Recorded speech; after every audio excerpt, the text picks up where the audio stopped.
Hey you, and welcome to this video where I will help you out how to choose between Robinhood or Trade Republic.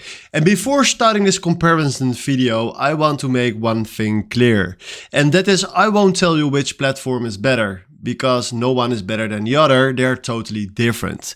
So I will tell you in today's video the differences between 5 topics on both platforms, and then after those differences you can choose by yourself which platform fits you the best.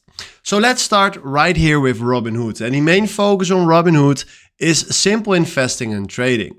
The main focus on Trade Republic is low cost investing and wealth building. If we go to Robinhood, and Robinhood is in my opinion the best for beginner investors and traders, and Trade Republic is the best for European investors and long-term investors. If we look to the trading tools, Robinhood has basic charts and investing tools, and Trade Republic has stocks, ETF, saving plans, and fractional investing tools. If you go to the interface, Robinhood is extremely simple and beginner friendly, and Trade Republic is modern, clean, and mobile first. So in my opinion too, Trade Republic is in their main concept and application on the phone, so they are more focused to trade on your phone.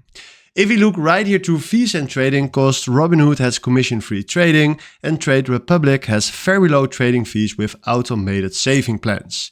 Then if you go right here to a tip from myself, many investors use Robinhood for simple investing, stocks, ETF, options trading and beginner-friendly investing.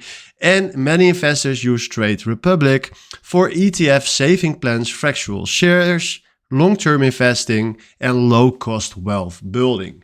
So if you ask me, after this quick summary and the 5 topics, probably you know which one will fit you the best. Let me know in the comments which platform you will pick. Then for now, thanks for watching and have a wonderful day. Ciao.